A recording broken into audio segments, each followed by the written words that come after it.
Sí, no te preocupes. Te voy a dar mi conocimiento. Vale.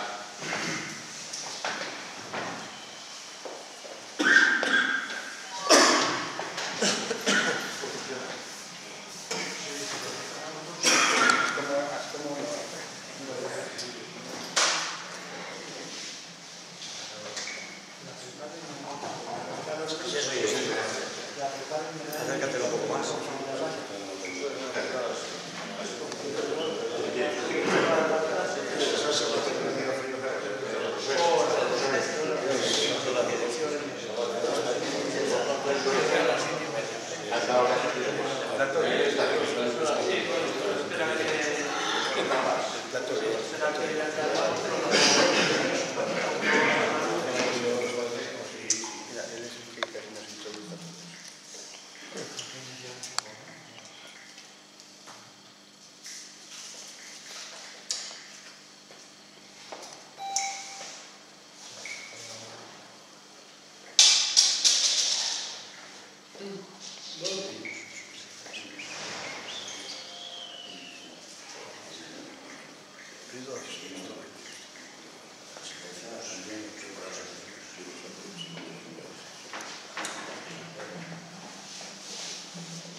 ¿Qué vuelta más rara esta tarde?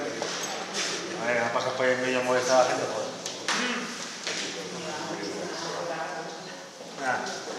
Galilea.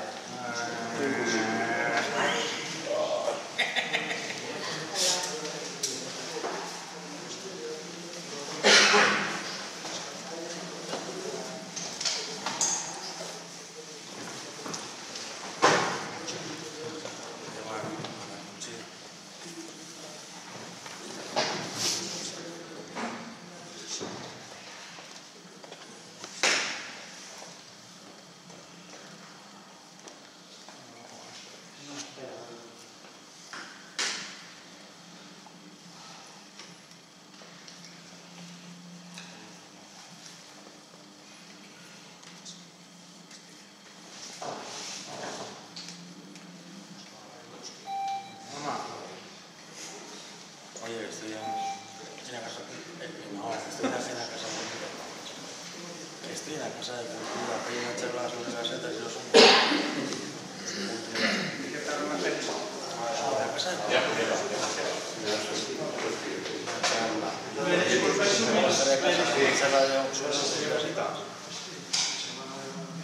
He llamado a Raúl y me iba a... ¿Me dais un minuto? Te lo damos. Venga, hasta luego.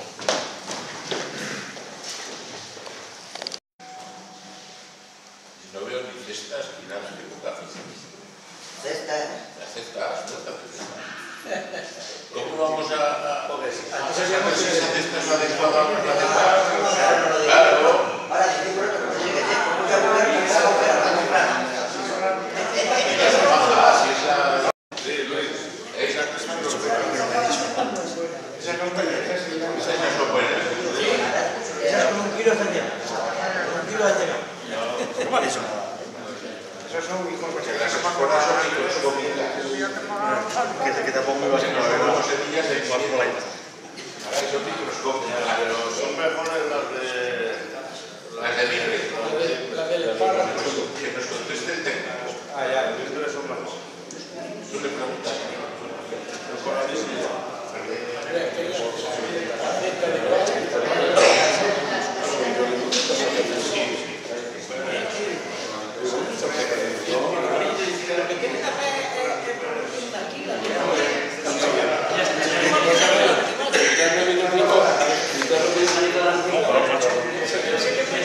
Ya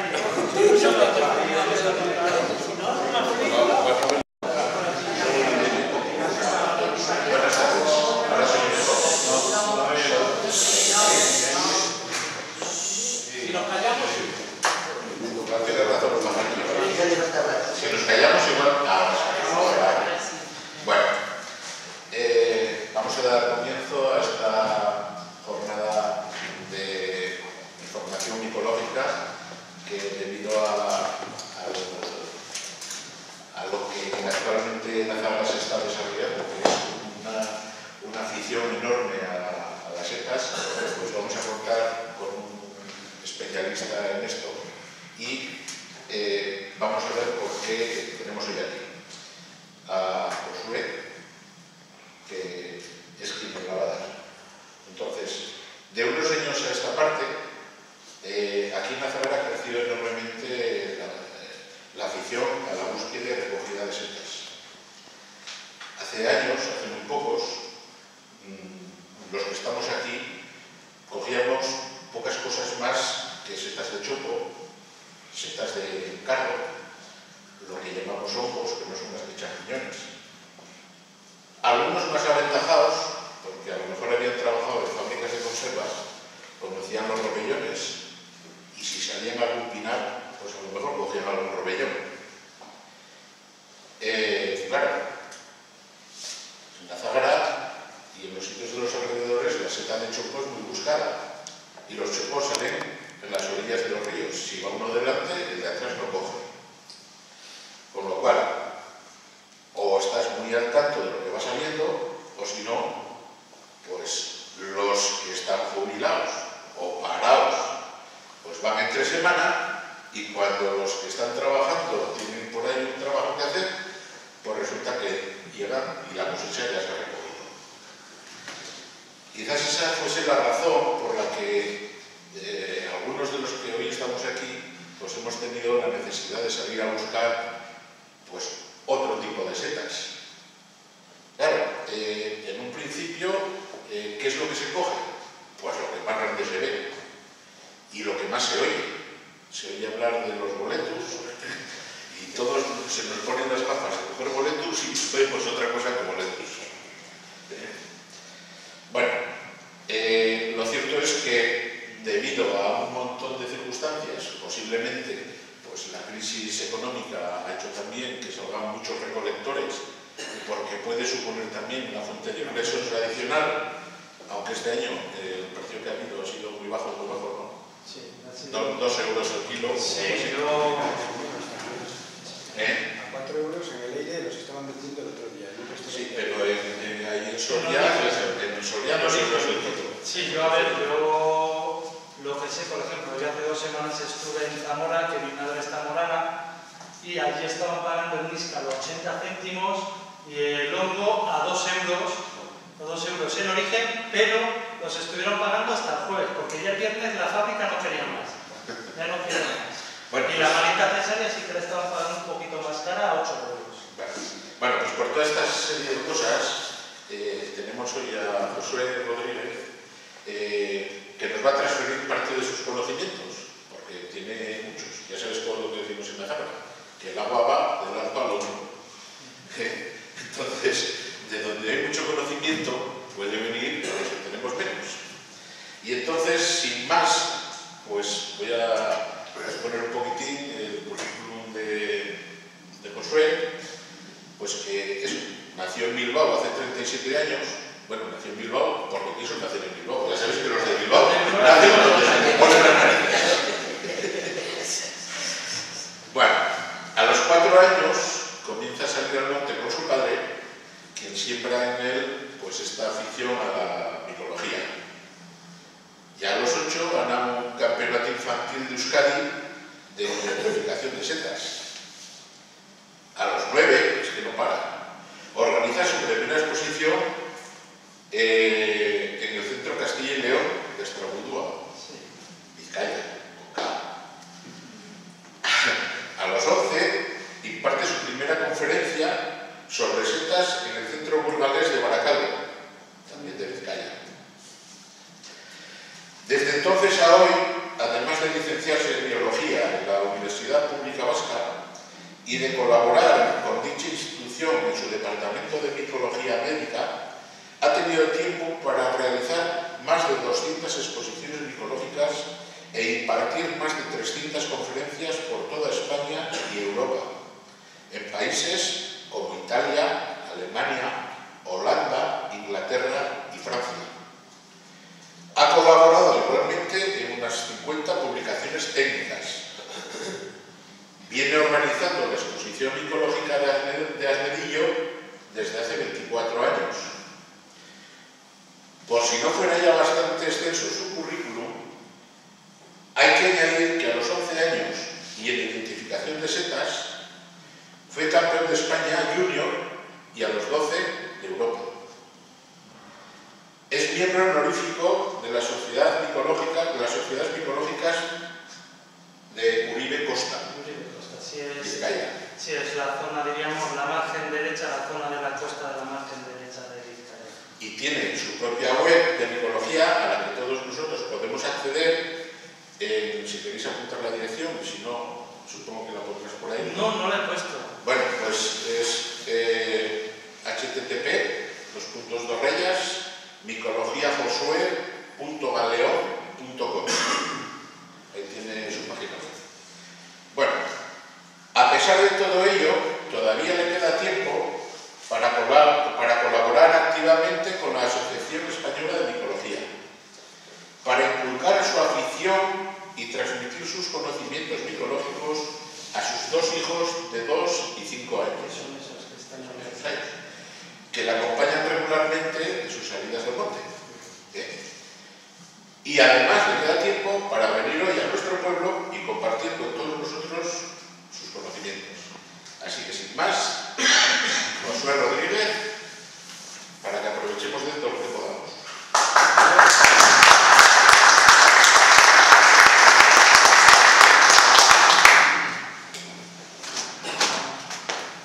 Voy a usar este porque parece que el otro no. Estaría caliente. Está caliente, sí. Pues ahora tampoco soy capaz de entenderlo. No sé... Ahora sí.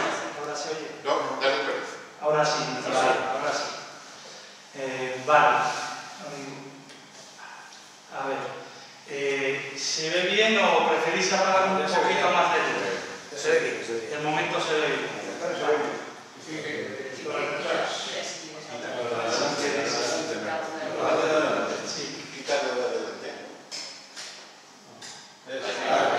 Pero Tú para la cámara... para la televisión nada, me voy.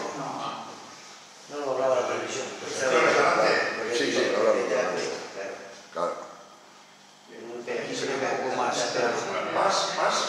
No, la que estaba antes. Quítala del todo y pon la segunda. Esa. Esa es, correcto. Bueno, espero que veáis bien. Bueno, pues yo igual hablo sin micrófono porque me oigo muy raro cuando hablo con el micrófono. Y bueno, Sepárate un poco. sí, mira, a ver, me oís bien, ¿verdad? A ver, pues como bien ha dicho Luis, me han invitado desde el Ayuntamiento y desde la Asociación Micológica de aquí de Azagra pues a impartir esta conferencia que, como podéis ver, se llama Consejos para recolectar setas. Voy a intentar que sea lo más amena posible, intentar dar el menor número de datos técnicos posibles y hacer que esos datos técnicos los podáis entender perfectamente. Lo que voy a describir es un poquito el grupo de setas que hay según su forma de reproducción y también según su forma de alimentarse. Y luego aparte voy a describir las mejores zonas para recolectar setas y qué setas son las principales setas comestibles que podemos encontrar en el monte y cuáles son las tóxicas que se le parecen. ¿Qué es una seta? Pues bueno, ahí lo tenéis. Pues los hongos no son plantas, aunque a veces se les considere plantas, no son plantas porque no pueden producir su propio alimento. Una planta realiza fotosíntesis y con la fotosíntesis se obtiene azúcares que le sirven de alimento. Un hongo, una seta no puede, tiene que obtener esos alimentos, esos azúcares de otros seres vivos. Por eso no es una planta, no produce materia orgánica, la tiene que obtener. No son animales. ¿Por qué? Porque se reproducen por esporas, no por esperma. La diferencia fundamental. ¿Por qué? Porque hay algunos hongos, luego veremos, que se pueden mover, se pueden desplazar. El grupo de los mixomicetes. Y los ovomicetes que viven en el agua, que también se pueden desplazar. La diferencia entre un animal y un hongo, sobre todo, es eso, que el hongo se reproduce por la espora, que es como si fuera una semilla, es decir, es una partícula genética inmóvil. que necesita que sea llevada por el viento, por el agua, por un animal para desplazarse. En cambio, un espermatozoide ya sabemos que tiene movilidad propia. La diferencia entre animales y hongos principalmente. No tienen sentidos, o eso se supone. Luego, ¿qué es una seta? A ver, la seta es el fruto de un micelio, de un hongo. A ver, ¿cómo explicar esto? Sabemos que alguna vez hemos visto en el monte que hay unos filamentos blancos bajo la tierra y de esos filamentos salen las setas. Pues ese sería el micelio, el hongo. Es decir, y la seta es la parte reproductora del hongo, es el fruto. Es como si fuera un manzano, el hongo sería el equivalente al manzano, la seta sería el equivalente a una manzana y las esporas de la seta serían el equivalente a las pepitas de la manzana. Como ya he dicho, el hongo, diríamos que es el micelio, es la parte del hongo vegetativa, es decir, la parte que se alimenta, la parte que se relaciona con otros seres vivos, y la seta es su órgano reproductor, es la parte reproductora del hongo. Aquí tenéis, miren la imagen, esto es un micelio. Esto es un micelio, se ve bien, ¿verdad? Sí. Todos estos filamentos, es el setal, es el hongo, y por aquí vemos unas cotideas zoonóticas, que son estas setas, es decir, son las setas son el fruto de este hongo, eso es el hongo, el micelio, las hijas del micelio. Tipos de hongos según su alimentación. Los más importantes y más abundantes en la naturaleza son los descomponedores, los saprófitos. Son muy necesarios por el simple hecho de que si no hubiera hongos descomponedores en la naturaleza, el bosque estaría lleno de hojarasca año tras año, no se descompondría la hojarasca, las ramas no se descompondrían. Los hongos saprófitos, los descomponedores, son los que se encargan de esta tarea, de descomponer pues la hojarasca, las ramas, las ramitas, la pinocha, todo este tipo de cosas, se encargan los hongos descomponedores. ¿Por qué hay que respetar las setas, los hongos cuando están en el monte y no pegarles una patada y romperlos? Por esta misma razón, porque si nosotros matamos a los hongos que están descomponiendo la materia muerta que hay en el bosque se va a llenar de materia muerta. Yo creo que un ejemplo claro es el ayelo. El ayelo, nosotros vamos a un ayelo en enero o febrero y tiene una capa de hojas de 20-30 centímetros. Llega verano y esas hojas han desaparecido. Hay una capa de hojas de 2, 3, 4 centímetros. ¿Por qué? Porque hay unos hongos que se están encargando de deshacerlas, de descomponerlas. Si nosotros matamos los hongos, matamos las setas, pues esa hojarasca que tiene 30 centímetros, al cabo del invierno siguiente van a ser 60 centímetros, porque nadie se va a encargar de descomponerla. Y aquí vemos, por ejemplo, este Euriscapin vulgare, que es una setita pequeña que descompone las piñas. Nacen piñas, descompone piñas. Parásitos. Los parásitos, todos sabemos lo que es un parásito. Es un ser vivo que se alimenta de otro y además produciendo solo beneficio para sí mismo y al otro todo lo contrario. A su huésped le produce un perjuicio muy grave, le daña. Aquí tenemos, por ejemplo, esta pequeña seta blanca, que es la Asterospora lycoperdioides, que nace encima de rúsulas negras, de esta rúsula algo negra, y la mata. Está matando esta seta, se está alimentando de la materia de esta seta y la está matando. Las clásicas setas que salen en los árboles que están vivos, pues son parásitos, los están matando. Son también muy importantes en la naturaleza porque se encargan de matar a los ejemplares viejos y enfermos. Es decir, un bosque, si no hubiera hongos parásitos, estaría lleno de árboles enfermos. Los hongos parásitos atacan a los ejemplares más enfermos, atacan a los árboles enfermos y los matan. Lógicamente, si nos cargamos a ese hongo, esa seta que mata a los árboles enfermos, pues estaría el bosque lleno de árboles enfermos. Por ejemplo, otro ejemplo claro es el muérdago. El muérdago, que es una planta, que es un parásito, sale generalmente en los frutales viejos. Aquí es muy abundante en los frutales viejos y enfermos. Si no matas esos frutales viejos y enfermos pueden transmitir enfermedades a otros frutales sanos. Por eso las setas son tan importantes. Y por fin, los hongos micorrizos, que son hongos que tienen una relación de simbiosis con otros seres vivos, generalmente con árboles y plantas. Nosotros vemos un níscalo y el níscalo siempre sale, un rovellón, un níscalo siempre sale relacionado con un pino. El níscalo obtiene materia prima, obtiene alimentos del pino y el níscalo, el micelio del níscalo le ayuda al pino con su micelio, le ayuda a que absorba mejor el agua y las sales minerales del árbol, es decir, le rodea las raíces y ayuda a que el árbol pueda absorber mejor sales minerales y agua. Y también le protege de invasión de otro tipo de hongos más dañinos. Esos son los hongos micorrizos, hongos simbiontes. Es decir, tienen una relación de mutuo acuerdo, los dos se benefician. La seta, el hongo, que obtiene alimento, que si no, no podría vivir, y el árbol con el que se relaciona, que evita que le ataquen otros hongos más peligrosos y además, lo dicho, le ayuda a que sus raíces puedan absorber mejor el agua y las sales minerales del suelo. Grupos de hongos. Esto lo voy a hacer un poquito rápido por encima.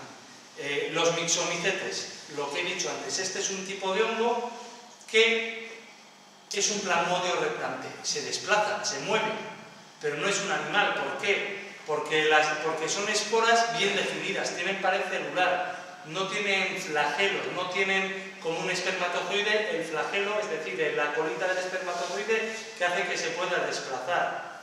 Las esporas son bien definidas, por eso sabemos que es un hongo y no un animal, porque se desplaza, porque esto, si lo vemos así a simple vista, nos puede recordar a una esponja marina.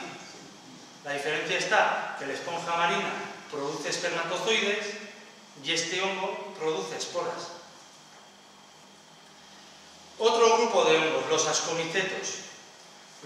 Esto lo voy a hablar un poquito así por encima. Los ascomicetos diríamos que son este grupo de hongos de formas muy raras, muy diversas, con forma de colmena, con las trufas, forma de orejas de gatos, forma de cuencos, forma de oreja de burro, todo este tipo de setas más bien elásticas que tienen unas formas raras, y su diferencia fundamental con otros grupos sobre todo está en la reproducción, que estas tienen reproducción sexual.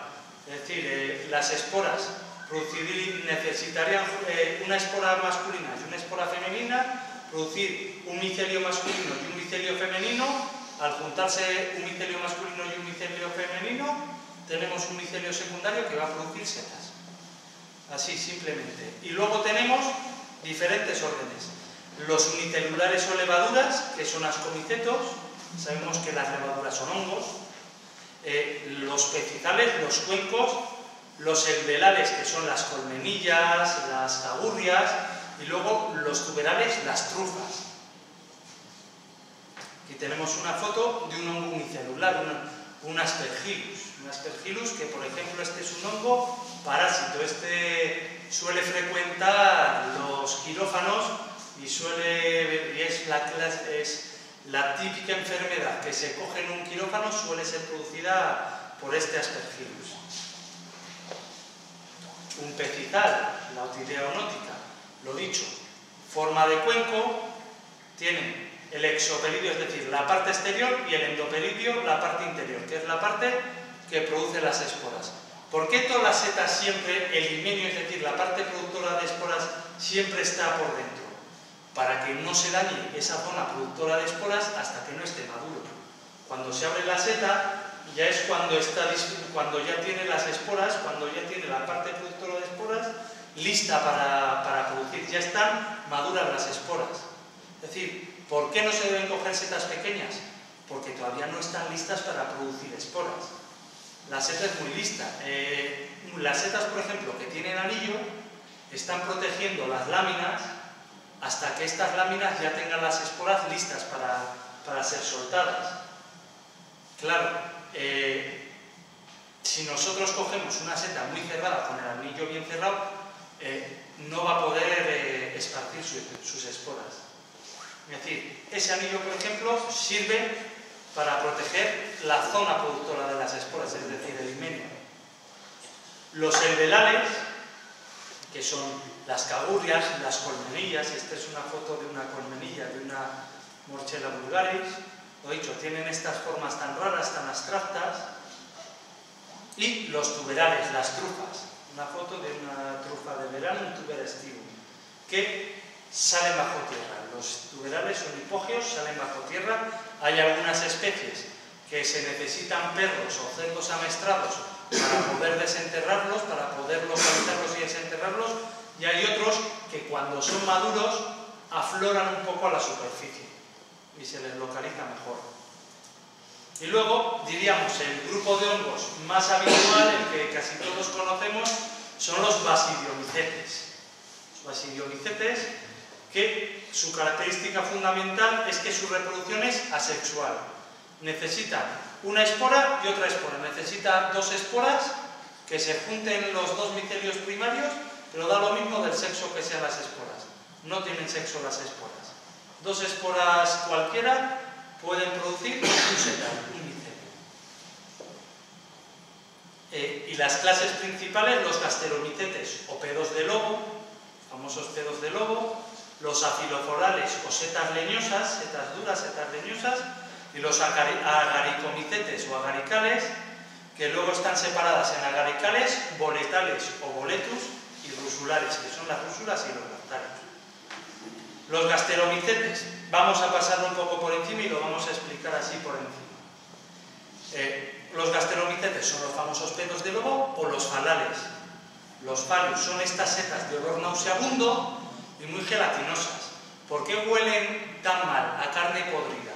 Porque lo que hacen es, aquí vemos la gleba, es gelatinosa, es pegajosa, asemeja excrementos y lo que hace es atraer a las moscas por el mal olor y el aspecto de las esporas. Las moscas se pegan en sus patitas las esporas y las van esparciendo por todo el monte. Este es el motivo por el que huelen tan sumamente mal.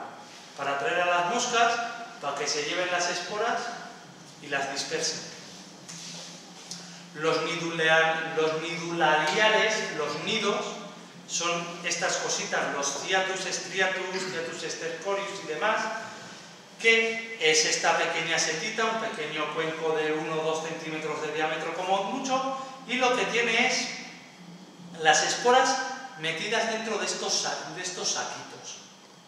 Cuando la seta ya es adulta, se rompe el saquito y salen las esporas. Por eso se les llama nidos de pájaros, porque parece un pequeño nido con unos huevitos dentro. Esos huevitos, cada uno es un saco que tiene las esporas dentro.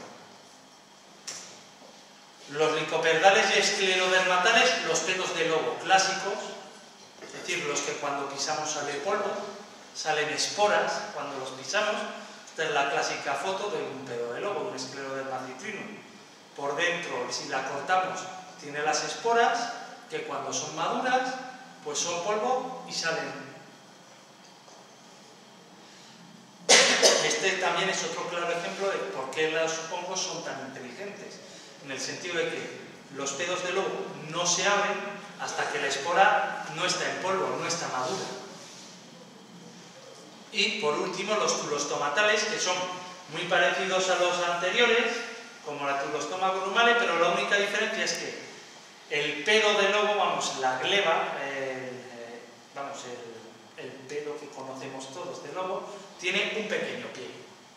Tiene un pequeño pie porque son de pequeño tamaño y les ayuda a poder sobresalir de la hierba y el musgo. Los afiloforales son las setas leñosas, las setas más duras, más coriáceas. Si creía que había apagado el móvil, perdón.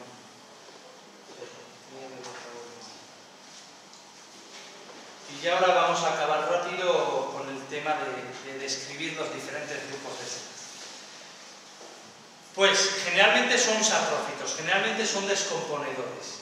Todos estos afiloforales, generalmente las setas de madera, los cantarellus, las lenguas de vaca, lenguas de gato, y tienen el himenio, es decir, la parte productora de esporas de diferentes formas. Las hay con poros, las hay con aguijones, como por ejemplo estos, las lenguas de gato y las lenguas de vaca, las ignáceas tienen aguijones, y las hay que tienen láminas. Hay cantarelus que tienen láminas, hay poliporáceas que tienen láminas. Tienen la parte productora de esporas de diferentes formas. Y la característica fundamental de los afiloforales respecto al resto de basidiomicetes es que el pie y el sombrero no se pueden separar. Tenemos que romperlo. Es decir, nosotros cogemos una lengua de vaca y no puedes hacer clac y separar el pie del sombrero. Estamos partiendo el pie para poderlo separar del sombrero. En cambio, nosotros cogemos una manita, un agaricus, giramos un poco el pie y se desprende del sombrero. Y un cantarelus, por ejemplo, es imposible. Perdón, me está dando un poco de pico. Que té un botellín de agua. Ah, vale. Pues sí, voy a coger.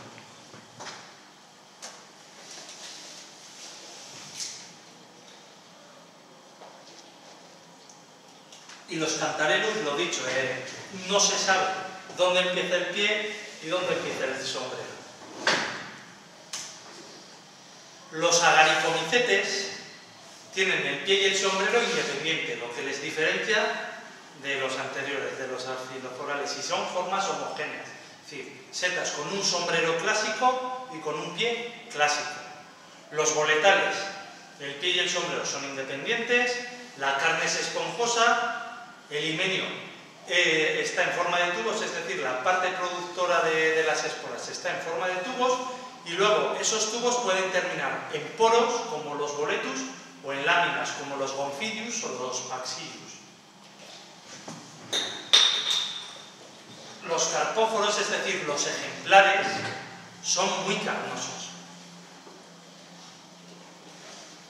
Los rusulares son los lactarios y las rúsulas. Esporas, amiloides, tal y cual, nos lo vamos a saltar. La característica fundamental de los rusulares es que la carne es granular y quebradiza. Siempre se dice que tiene textura de tiza o de chocolate negro. Es decir, nosotros partimos y hace clac, se parte muy bien. No es como otra seta, cogemos una seta y se desmenuza. Estas tú coges y la puedes partir perfectamente. Los rusulares, que son las rúsulas, y los lactarios. La diferencia entre lactarios y rúsulas, que los lactarios, como su nombre indica, tienen látex, tienen leche. Un níscalo tiene la leche famosa naranja que se ve, y los rusulares, las rúsulas, que no tienen leche. Es la única diferencia. Y luego ya los agaricales, lo de las esporas lo pasamos, y que los ejemplares, los carpóforos, tienen pie, sombrero y las láminas muy bien diferenciadas. Una foto de un boletal clásico para que se vean aquí las cosas. Los tubos, es esta parte de aquí. Los tubos. Los polos, donde terminan los tubos. La carne, que son muy carnosos, muy esponjosos, y el pie bien diferenciado del sombrero, porque además, si nos fijamos, además he puesto la foto del Rhodopurpureus en especial, porque se ve muy bien cómo al corte la carne del sombrero azulea y el pie no azulea, es decir, es total, se ve que es independiente el sombrero del pie. Y en esta foto se ve muy bien porque solo azulea la parte de la carne del sombrero. Un rusula, un clásico lactarius. Pie, sombrero, lo dicho, textura de tiza, textura quebradiza y leche. Aquí le vemos la leche, ¿verdad? El látex, la leche que sueltan los lactarius. Una rúsula no tendría esta leche. Los agaricales, una foto de una bonita manita cesárea. Pues, ¿por qué he puesto una manita cesárea? Porque se ve bien todas las características que puede tener un agarical. No todos tienen anillo, no todos tienen volva, pero hay algunos que sí. Es decir, el sombrero, se ve muy bien lo que es el sombrero. El himenio, las láminas. laminillas, estas láminas pequeñitas y cortas que están entre dos láminas grandes, entre dos láminas largas. Anillo, no sé. El anillo, todos sabemos lo que es el anillo, ya lo he explicado antes, es un velo que tienen algunos agaricales para tapar las láminas mientras estas no están maduras, mientras las esporas todavía no están maduras. Y la volva, que la tienen las volvarias y las amanitas, que es esta especie de saco que tienen las amanitas y las volvarias en la base del pie. Y una foto de otro agarical es un Cortinarius traganus. ¿Por qué he puesto un Cortinarius? Pues para ver otra característica típica, que es la cortinilla. Vemos aquí los restos de cortina. También es una especie de velo que está tapando las láminas cuando todavía las esporas no son jóvenes. Se ve, ¿verdad? Bien. Se ve aquí la cortinilla, ¿verdad? Los restos de cortinilla. Y un pie bulboso. ¿Qué es un pie bulboso? Este pie que es bulboso, es decir, que se engrosa en la base. Tiene como si fuera un bulbo en la base, es más grueso en la base. ¿Cómo recolectar setas sin riego? La pregunta del millón. ¿Cómo saber si una seta es buena o es mala? Conociéndolas. No hay ningún remedio ni ningún método para decir esta es buena, esta es mala. Los métodos tradicionales son falsos. A ver, hay métodos tradicionales pues que dicen... La moneda de plata... Sí, que si metes la moneda de plata o echas un ajo y ennegrecía, la seta era mala. No siempre es cierto. La manita faloides, al no tener ni esporada negruzca, ni tener un alto contenido en cobre, no te va a ennegrecer nunca ni la moneda ni el ajo al cocinar. En cambio, por ejemplo, un Boletus erythropus, que es un excelente comestible, te va a ennegrecer el ajo. Las setas que comen los animales pueden ser tóxicas para los humanos. Esto es otro mito de toda la vida, que se decía, no, si las comen los animales son buenas. No, no es cierto. Cada animal tenemos un metabolismo diferente. Hay setas que para nosotros son comestibles, que para otros animales son tóxicas. Y al revés, setas que para nosotros son tóxicas, para otros animales son comestibles. Porque cada uno tenemos un sistema digestivo y un metabolismo diferente. Sí. Luego lo que yo siempre he dicho, se dice, no, es que a esta seta se la ha comido un limaco. Y el limaco no se ha muerto, perdona. No sabes si se ha muerto el limaco porque no ves dónde se ha ido el limaco después de comerse la seta. Igual se ha muerto según se la ha comido.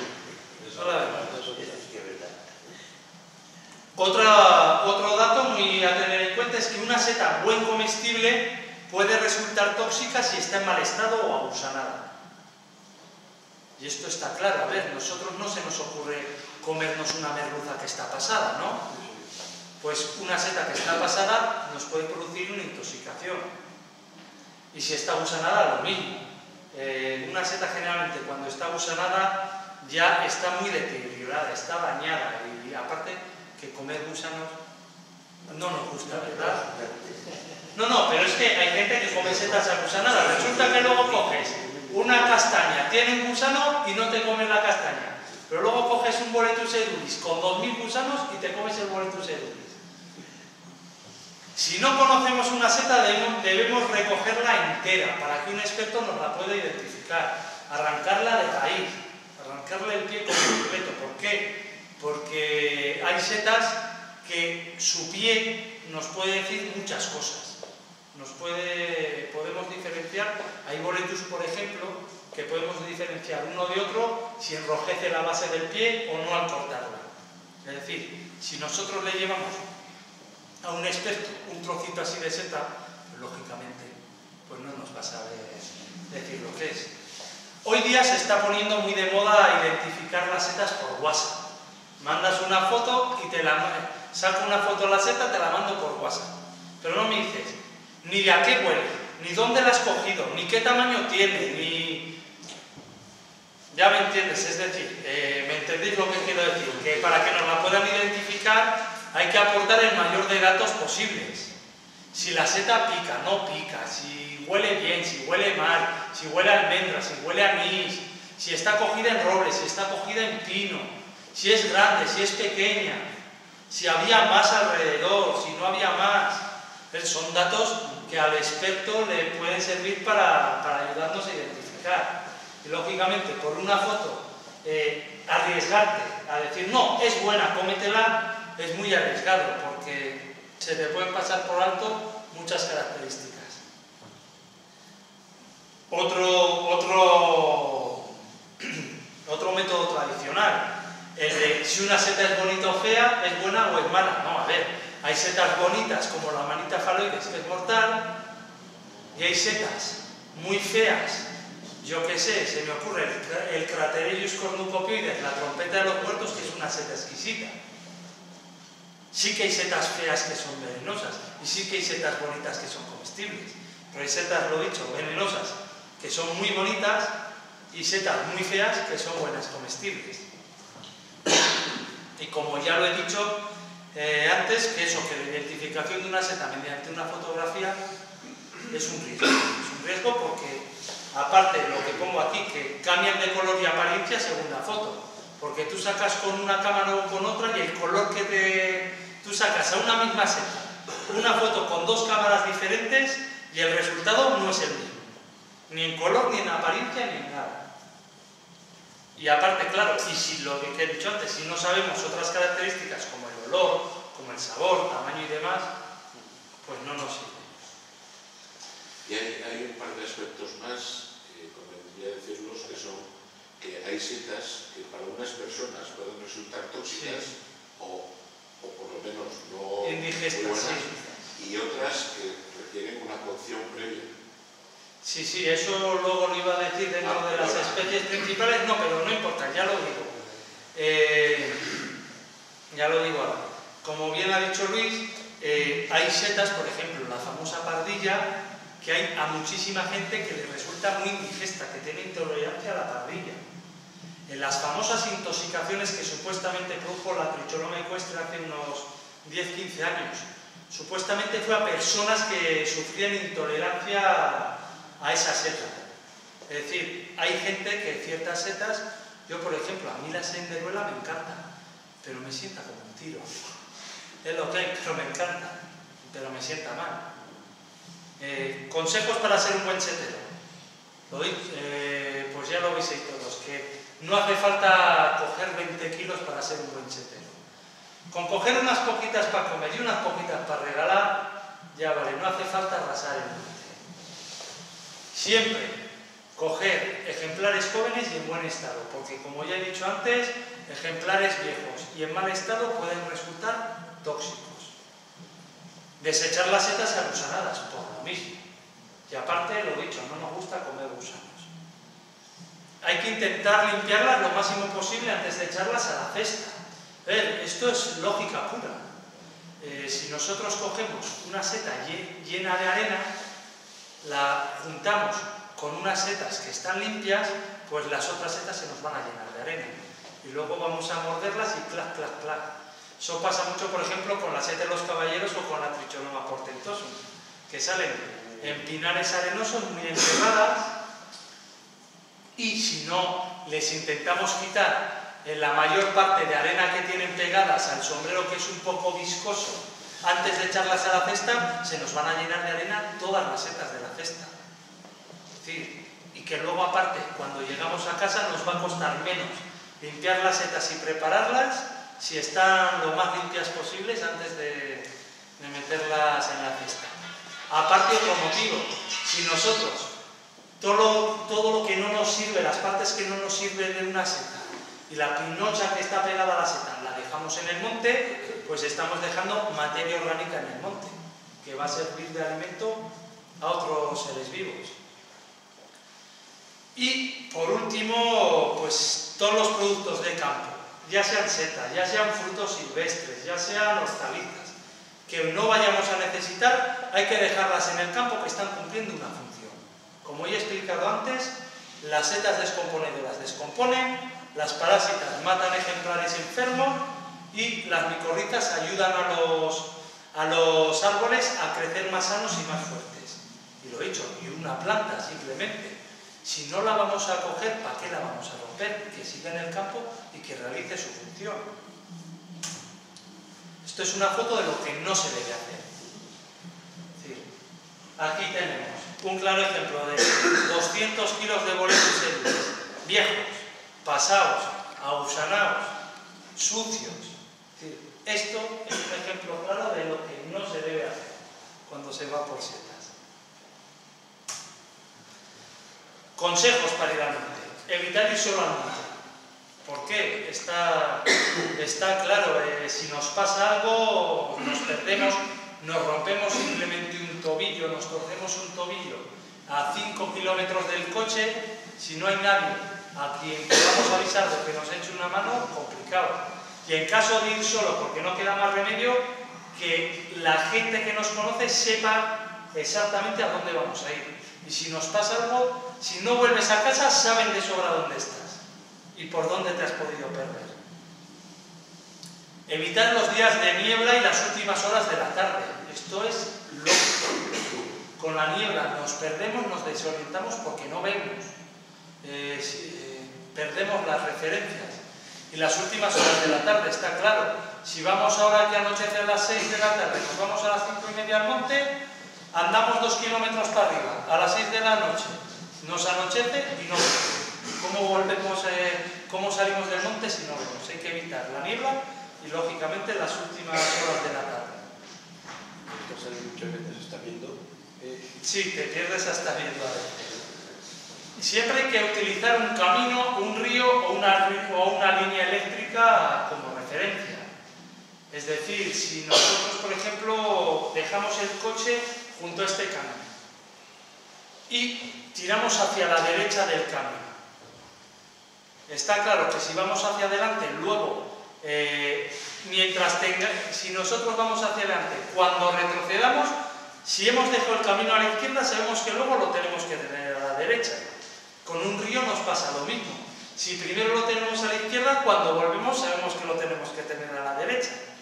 Y un tendido eléctrico, exactamente lo mismo, sobre todo en días de mucha niebla, en zonas muy abiertas como páramos así, se oye chisporrotear el tendido eléctrico, la niebla, al chocar con los cables se le oye chisporrotear. Y nos sirve de referencia en caso de habernos perdido con niebla.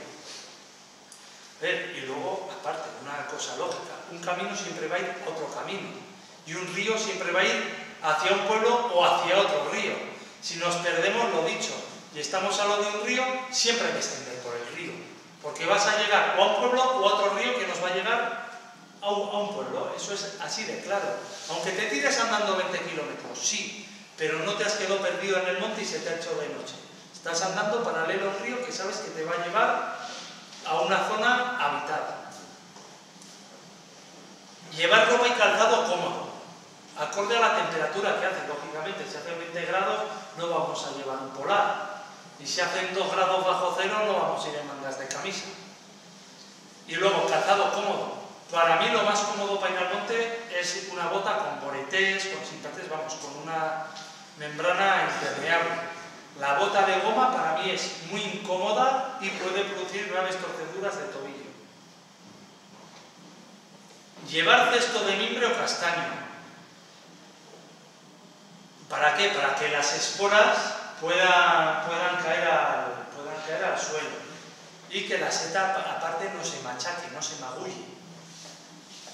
Hay zonas de Castilla que yo veo a la gente llevar una malla, bueno, no, la bolsa es una peste para la seta, pero una malla, por ejemplo, de naranjas. ¿Qué pasa? Sí, las esporas pueden caer por ahí porque es una malla abierta, pero se machacan enteras las setas. Si hay que llevar bastón. Si no llevamos bastón, buscamos un palo en el monte que nos ayude a subir y bajar cuestas, a escarbar entre la maleza. Llevar navaja siempre. ¿Para qué? Para cortar las setas. La seta hay que cortarla. Si la conocemos bien, hay que cortar la seta y dejar y dañar lo menos posible el micelio. Es decir, si nosotros arrancamos una seta desde abajo, estamos dañando al micelio, al setal que está abajo. Claro, lo que he dicho antes, si no conocemos una seta hay que arrancarla entera para que nos la puedan identificar. Pero si, por ejemplo, estamos cogiendo níscaros, que los conocemos bien, cortar con la navaja. Pum. También nos sirve la navaja para cortar el bocadillo. Y para muchas otras cosas. Una pregunta. Entonces los momentos cuando recogemos coqueros arrancamos y le pelamos la punta. Mala costumbre. Exactamente. Debería cortarse. Así es. Mala costumbre. Y yo a veces me lo aplico. Si la caminata va a durar más de 2 horas, hay que llevar encima algo para comer y agua. Eso es de cajón. Sobre todo cuando se es mayor, que hay más riesgo de deshidratación y de sufrir un ataque de hipoglucemia, es decir, de perder azúcar en sangre. Echarse repelente de insecto para evitar picaduras, de garrapatas, de pulgas, de ácaro rojo que se está poniendo muy de moda, hay bastante. Mosquitos, repelentes. Si disponemos de un teléfono 3G, se puede establecer la posición GPS del punto de partida, desde donde salimos, para no perdernos. Aquí tenemos, pues eso, la cesta, la navaja, la mochila con agua, el pantalón típico de monte y unas botas de monte. Sí, lo cogerá luego en el monte. Mira, esta foto es de mi amigo Juan, que se la saqué el otro día. Y Juan tiene un fallo, un problema, que pierde 20 palos al cabo del día. Así que lo que hace es coge uno y dice, uy, ya lo he perdido, cojo otro. Porque lo dije cuando coge la secha. Y también suele perder la navaja, menos mal que me lleva a mí detrás que me suele dar cuenta. El otro día me encontré un paraguas. Un paraguas. Un paraguas. Qué bonito. ¿Dónde podemos encontrar setas? Al principio de la primavera, los bosques de ribera son muy buen hábitat para los ascomicetes, para las colmenillas, para las cagurrias, los bosques de ribera, sauce, chopos, álamos, fresnos, olmos. En primavera y final de verano, las campas y páramos son muy buena zona para encontrar setas, sobre todo agaricus, leucopasillus y ticholomas. En las zonas de clima mediterráneo, por ejemplo aquí, y en los suelos cársticos que también se da, la encina. La encina es un muy buen hábitat, sobre todo cuando la lluvia es abundante, porque todos sabemos que un encinar es bastante seco. Si no llueve bien, no salen setas, pero cuando salen en abundancia. Durante todo el verano y en las épocas secas, los hayedos siempre mantienen la humedad, sobre todo a partir de cierta altitud, y son sombríos. Y durante el verano y el otoño, siempre que hay humedad, los robledales y los bosques mixtos también son una fuente de riqueza para las setas. Y los pinares. El pinar produce seta en abundancia, sobre todo en otoño e invierno. Principales setas comestibles y tóxicas. La manita faloides y el gibelurdín, la rúsula virescens, el gorro de cura. ¿Qué hay que saber para no morirse al recolectar gibelurdines? Pues mira, es muy sencillo. El gibelurdín, las rúsulas, el sombrero es cóncavo, se vuelve hacia arriba. Nacen hacia abajo, pero siempre tienen hundido el centro y se acaban envolviendo hacia arriba. Pie corto. La textura, como ya he dicho antes, de las rúsulas y los lactarios es textura de tiza, quebradiza. Se parte y se parte bien. Y el pie no tiene ni anillo ni volva. La manita faloides, como todas las amanitas, tiene volva, que es este saco que está en la base del pie, tiene anillo y el sombrero es convexo, envuelto hacia abajo. Y luego aparte, la textura de la carne. Las amanitas son frágiles, se rompen con muchísima facilidad. Aquí tenemos una bonita foto de una manita faloides, que se le ve muy bien la volva, el sombrero convexo, es decir, envuelto hacia abajo, y el anillo. Es una seta, lo dicho, una seta muy bonita, pero que es mortal. No nos vamos a fiar por su apariencia. Y las diferencias entre la manita faloides y las rúsulas, que ya las he descrito eso. El pie corto de las rúsulas, largo en las amanitas, que las amanitas tienen en el pie volva y anillo, el sombrero cóncavo en las rúsulas, es decir, que se envuelve hacia arriba, convexo, envuelto hacia abajo en las amanitas, la carne, la textura de tiza de las rúsulas, carne frágil y muy fácilmente rompible en el caso de las amanitas. La manita verna, la seta mortal de primavera, que se puede confundir con el champiñón de primavera, con el Agaricus silvícola. Diferencias fundamentales. La manita, lo dicho, tiene volva, se le ve aquí la volva, se le ve la volva. El Agaricus no tiene volva, las amanitas, láminas blancas. Los Agaricus, los champiñones, láminas rosadas, marrones cuando se vuelven adultos. Olor de la manita verna, algo desagradable. Del champiñón rico, del champiñón bueno, generalmente es un olor agradable y anisado, en el caso del Agaricus silvícola. Del champiñón de primavera, champiñón anisado. Y aquí están las características escritas, pero yo creo que se ven mejor en la foto. Por eso, color sobre todo color de las láminas, olor de las amanitas tóxicas, que es ligeramente desagradable y que tienen volva. Los Agaricus no tienen volva, no tienen ese saco en la base del pie. Las láminas blancas y las láminas rosadas. La manita vernovirosa con el Leucoagaricus leucotites, la lepiota blanca. Es una seta muy abundante que sale sobre todo en huertas viejas, en tierras removidas. Es una seta de pequeño tamaño, totalmente blanca, con un pequeño anillo móvil y el pie bulboso, es decir, engrosado en la base. Y la manita tiene volva en la base. Tiene volva en la base, no el pie más grueso en la base, tiene volva. Aparte, el Leucoagaricus, la lepiota naucina, la lepiota blanca, las láminas cuando son adultas se van tiñendo de rosa porque las esporas son rosadas, y la manita verna o la virosa siempre las esporas son blancas. Las láminas siempre son blancas porque las esporas son blancas. Y que una nace en primavera y el otro nace en otoño. La manita verna nace en primavera, la virosa en verano, y la lepiota blanca sale en otoño. Cortinarius splendens y Tricholoma equestre. El Cortinarius splendens, que es mortal, y la Tricholoma equestre, la seta de los caballeros, que es una muy buena seta, lo dicho. Hace unos años se cree que produjo unas intoxicaciones por intolerancia en Francia, aunque también se cree que pudo haber sido gente que consumió el Cortinarius splendens por el tipo de intoxicación que se produjo, la ramiomiliosis.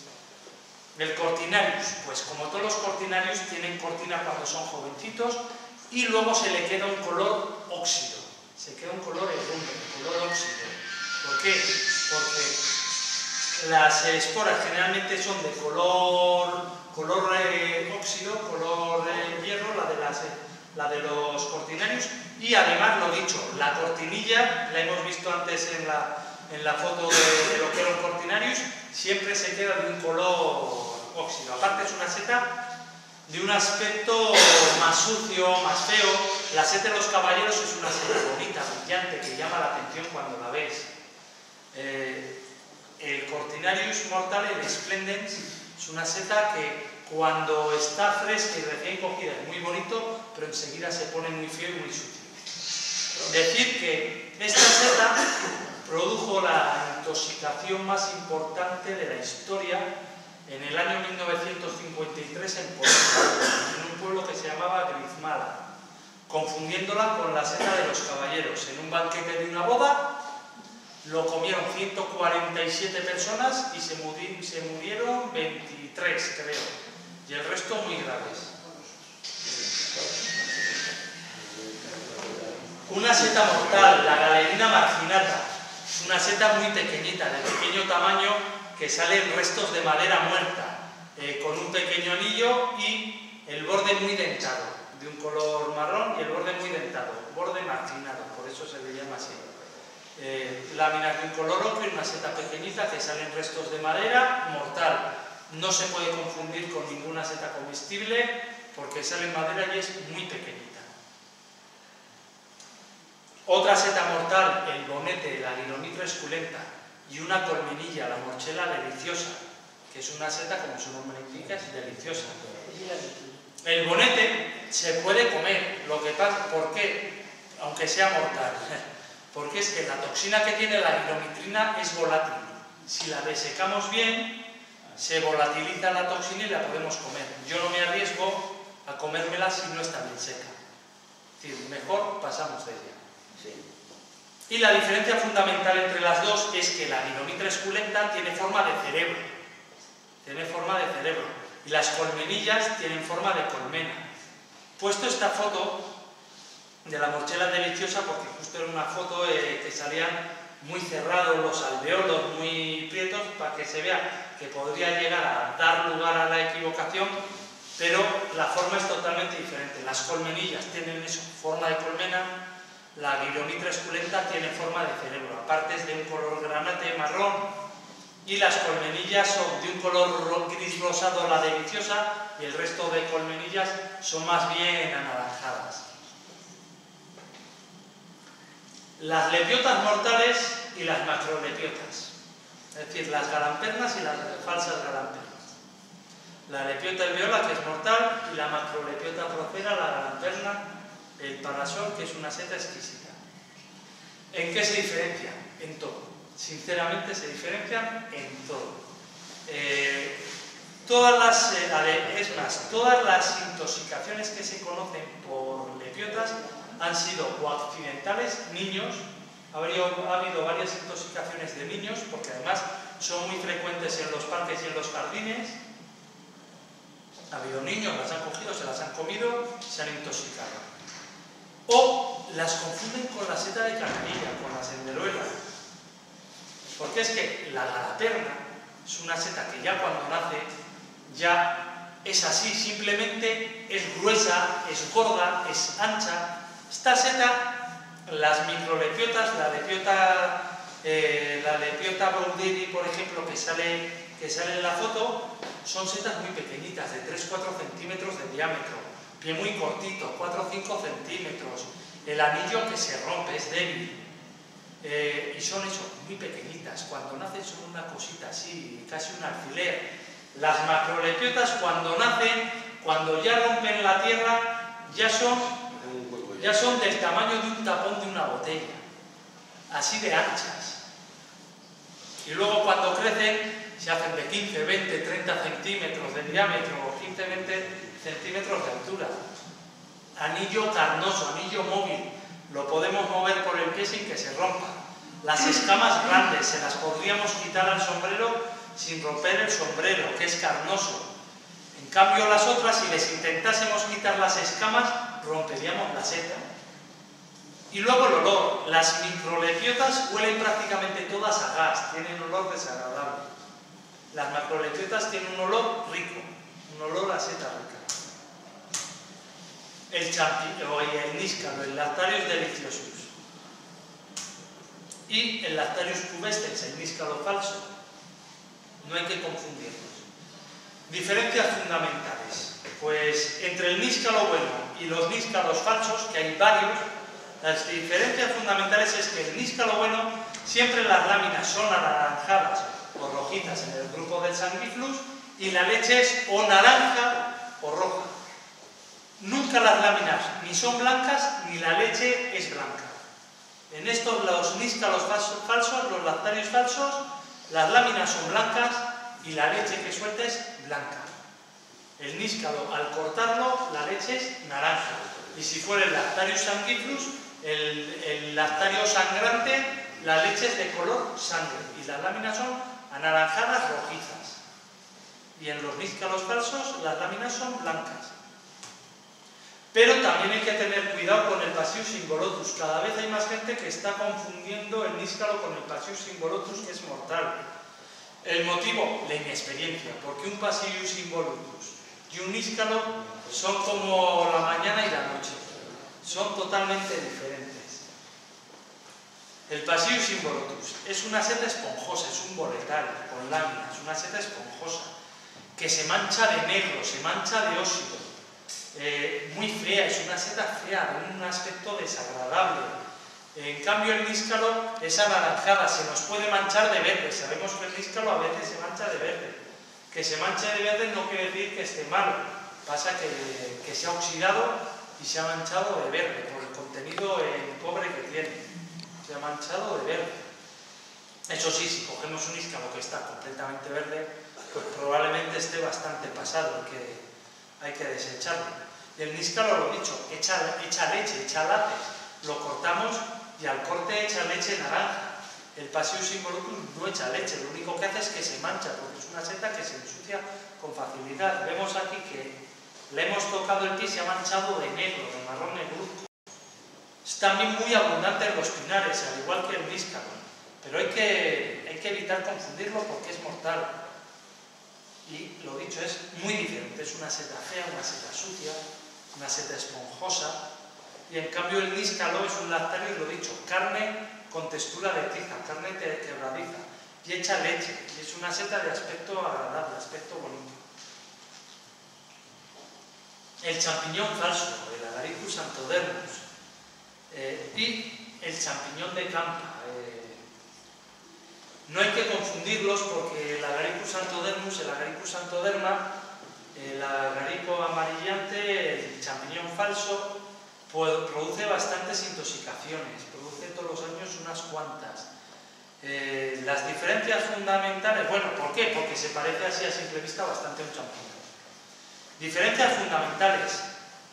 El Agaricus xanthoderma, el champiñón falso, en cuanto le frotamos en el pie, en el borde del sombrero, una marca, se pone amarillo brillante de la misma, amarillo intenso, y huele a fenol, huele a gas, tiene un olor desagradable.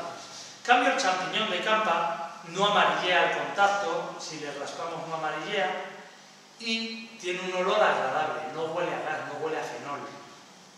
Y luego, otra manera de no confundir una con la otra es, hay gente que se ha confundido, se pone a cocinar los Agaricus xanthodermas, y en el momento que estás cocinando el Agaricus xanthoderma, el champiñón falso, empieza a oler la cocina a gas, el vapor que se suelta en la cocción huele a gas, tira para atrás, no te lo comas. Conozco un caso, unos chicos que me dijeron, oye, que nosotros el año pasado nos intoxicamos con unos champiñones, probablemente estaban pasados porque al cocinarlos olían a gas. Dije, mira, no, eran xanthodermas, pero aparte huelen a gas y te los comes. Hombre, no, por favor. Si tú coges un pescado que huele mal, no te lo comes, ¿verdad? Pues si huele mal, seguramente sea mala. Y si no, muy sencillo. Si huele mal, va a saber mal. Va a tener un sabor desagradable si huele mal. No confundirlas, y lo dicho. Si en caso de confundirnos, las cocinamos, en el momento de cocinarlas, aparte de que el agua que sueltan se pone amarillo, amarillo, amarillo, el vapor de agua que al evaporarse el vapor huele a gas que tira para atrás. En cambio el champiñón huele agradable cuando lo cocinamos. La manita panterina, la seta pantera, una seta tóxico-alucinógena. No confundir con la seta de vino, con la seta galdacanesa, que es muy buen comestible, pero que en crudo puede resultar bastante tóxica. Hay que cocinarla bien. La manita rubescens es una seta que hay que cocinarla bien porque tiene unas toxinas que se evaporan a los 65 grados. ¿Cómo diferenciar la manita panterina de la manita rubescens? Así en apariencia son muy similares. Pero la diferencia fundamental es que la manita panterina, la tóxica, el sombrero es marrón grisáceo siempre, nunca de tonos rojizos. El pie, las láminas, el anillo y los restos de volva, las motitas que tienen en el sombrero, siempre son blanco inmutable, no cambian de color. En cambio, la manita rubescens siempre tiene manchas rojizas. Vemos que aquí le ha mordido un limaco y se ha manchado de rojo. Se abusaba con mucha facilidad, sobre todo la base del pie, y la base del pie donde le han entrado los gusanos está completamente roja. Vemos que aquí, en cuanto hemos tocado los copos del sombrero, se han manchado de rojo. Es decir, la seta buena, la manita rubescens, que repito, hay que cocinarla bien porque en crudo puede resultar tóxica, enrojece. En cuanto la tocamos, la manipulamos, enrojece. Y la otra jamás enrojece, siempre se queda del mismo color blanco.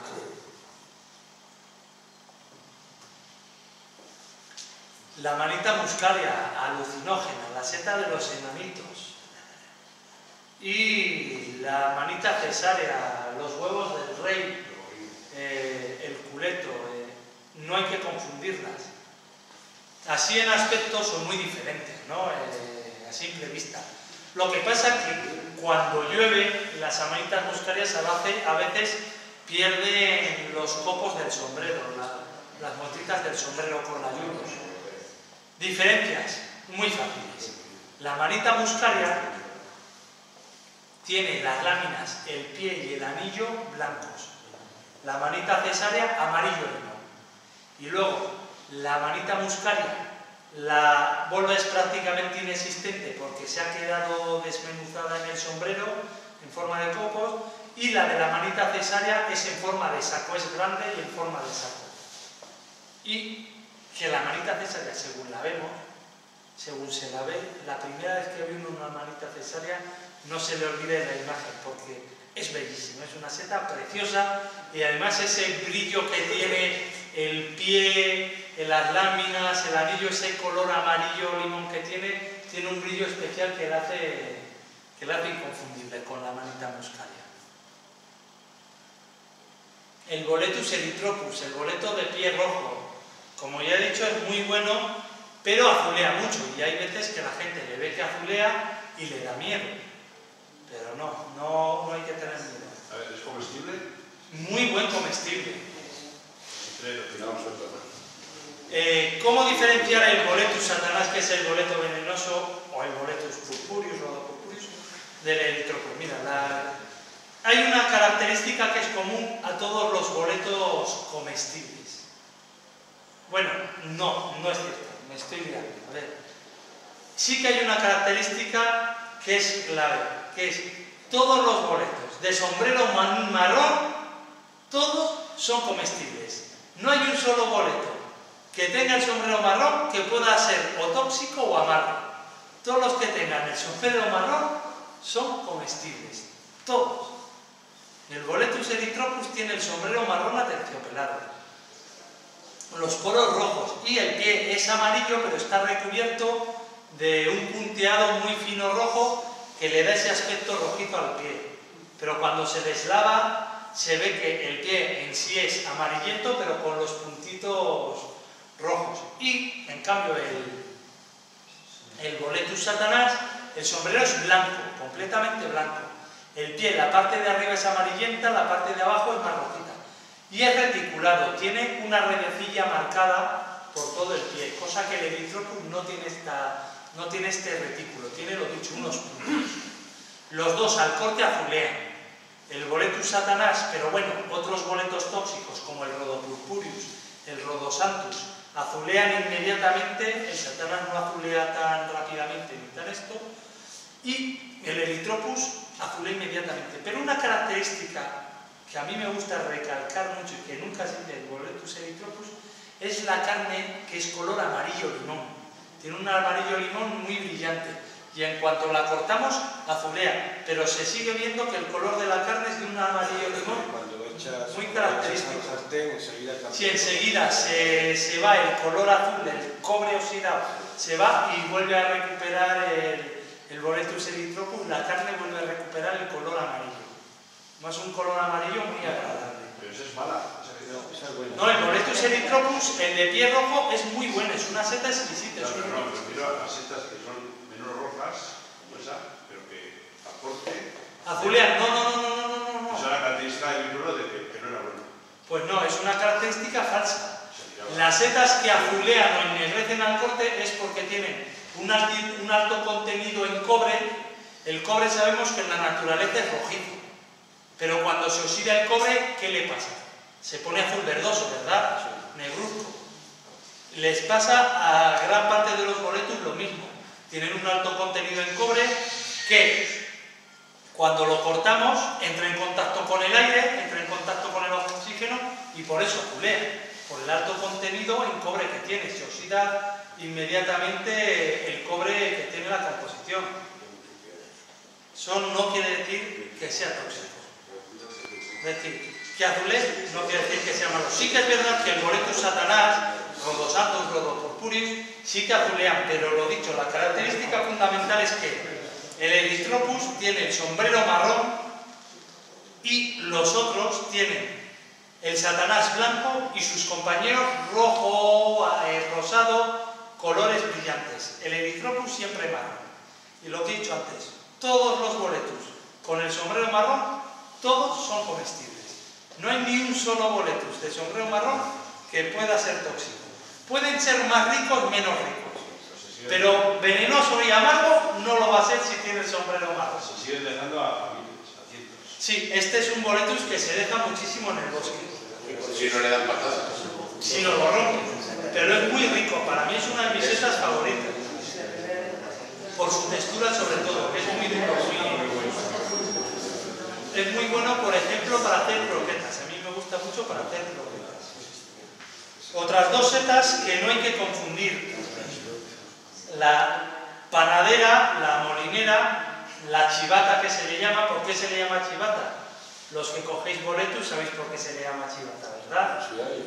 Porque si hay chivatas, se está chivando de que haya dado Boletus. No siempre es así, pero generalmente se suele dar.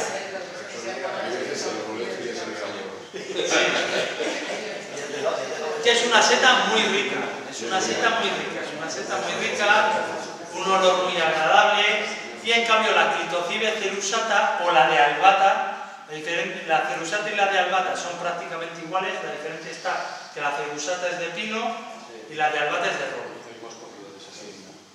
La de albata es de roble, la cerusata de pino. La diferencia entre las dos, entre el Clitopilus prunus, la panadera, y las Clitocibes blancas, es que la panadera, las láminas, son blancas grisáceas y enseguida se manchan de rosa, porque las esporas son rosadas. El sombrero es de un color blanco grisáceo muy característico y las láminas son muy decurrentes, descienden mucho por el pie. Es una seta muy frágil además, que se rompe con mucha facilidad. Y sobre todo su olor a masa de harina, a masa de pan fresco, antes de meterla al horno. En cambio, la Clitocibe cerusata es una seta de una textura más elástica y es de un color crema, pero que se mancha de una harina, está recubierta por una harina blanquecina, que cuando se humedece, cuando en época húmeda, se deja ver, aquí se le ve, deja ver el color crema. Deja ver el color crema del sombrero. Luego aparte tiene olor espermático. El Clitopilus prunulus huele, lo dicho, a masa de pan fresca, antes de meterla al horno. Y yo creo que es una seta muy difícil de confundir, porque el aspecto, el tamaño, lo frágil que es, y ese olor tan característico, la hace inconfundible. Otro Clitocibe blanco, el Clitocibe ribulosa y la seta de carrerilla, el Marasmius orealis. También hay gente que las confunde. La Clitocibe ribulosa es muy tóxica, es alucinógena. Características: la seta de carrerilla, la senderuela, tiene el sombrero mamelonado, tiene este pezoncito y las láminas muy separadas, blancas. Y sobre todo el pie que es duro, es leñoso, cuesta partirlo. En cambio las Clitocibes, el pie es elástico, el pie lo podemos girar, lo podemos romper, se puede partir. En cambio, la seta de carrerilla cuesta romperla, cuesta partirle el pie. Luego, aparte, el olor. La seta de carrerilla en Marasmius orealis tiene un olor muy característico, olor a brezo. A mí me recuerda como al brezo, como un bosque lleno de brezo, un monte lleno de brezo. En cambio, la Clitocibe ribulosa tiene olor harinoso. Las dos salen en capa y las dos salen en grandes corros de brujas. Pero sobre todo lo dicho, la de carrerilla, la senderuela, es más altita, aunque sea una seta pequeña, es alta porque tiene el pie alargado, tiene el mamelón, tiene ese pezoncito en el sombrero y sobre todo el pie duro que tiene la seta de carrerilla. La otra es más bajita, más frágil y que huele a harina, y la seta de carrerilla tiene un olor como a brezo. Otra foto de la seta de carrerilla y otra seta que es tóxica, que se puede confundir con la seta de carrerilla, pero que es muy poco frecuente, es muy rara, es muy difícil de encontrar. Por aquí es habitual el marasmo Y escollino. además bastante cerca unos de otros, ¿sí? Sí, yo solamente le conozco 2 setales de él, y además son setales muy cercanos unos de otros. Muy cerca los 2 setales uno de otro y muy cerca de la senderuela. Hay que retorcer un poco a ver si Y el olor a ajo. Las 2 características fundamentales es que el marasmo escollinus, que es ligeramente tóxico, vemos aquí en la foto que el pie es hueco. El pie es hueco, es frágil. La seta de carrerilla es muy duro. Y aparte el olor, la seta de carrerilla, lo dicho, tiene un olor agradable, un olor a brezo, y el marasmo escollinus huele a ajo. Huele a ajo. Diferencias fundamentales. Aquí yo no sé si es abundante, por lo menos yo las zonas que recorro es muy raro el marasmo escollinus. Solamente conozco 2 setales de él.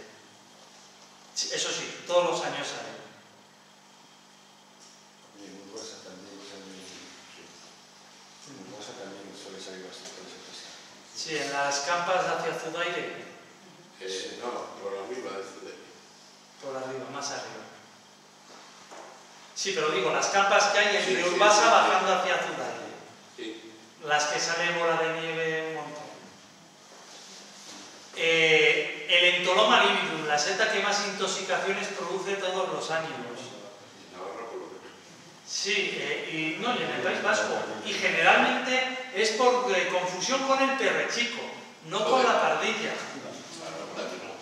Sí, muchísima gente dice, no, he cogido perrechicos en otoño y en bosque. Si los coges en bosque y en otoño, malo. Malo, porque el perrechico alguna vez los hemos cogido en noviembre. Sí que es verdad que alguna vez en noviembre hemos cogido, pero en bosque no, en campo. Y luego, aquí tenemos una foto, por ejemplo, de un Entoloma libidum de un color blanquecino, que la podríamos llegar a confundir con un perrechico, que es este, la Calocibe gambosa, el perrechico. Y también se puede confundir con la pardilla. ¿Cómo diferenciar el perrechico del Entoloma libidum? El Entoloma libidum es más grande, tiene un pie muy alargado, hueco, que se rompe con facilidad. El perrechico es muy carnoso, es muy consistente. Luego, otra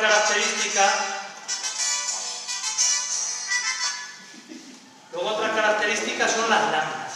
Las láminas del Entoloma libidum de la seta engañosa son muy separadas, son muy abiertas, separadas, y de un color crema que se vuelve color salmón cuando son adultas, porque sus esporas son color salmón. Las 2 huelen igual prácticamente, a masa de harina fresca. Pero eso, el perrechico tiene las láminas blancas muy apretadas y la otra, lo dicho, muy separadas las láminas y de un color crema y salmón cuando son adultas. El Entoloma libidum sale en hayedos y en robledales en otoño, el perrechico sale en primavera en campas principalmente.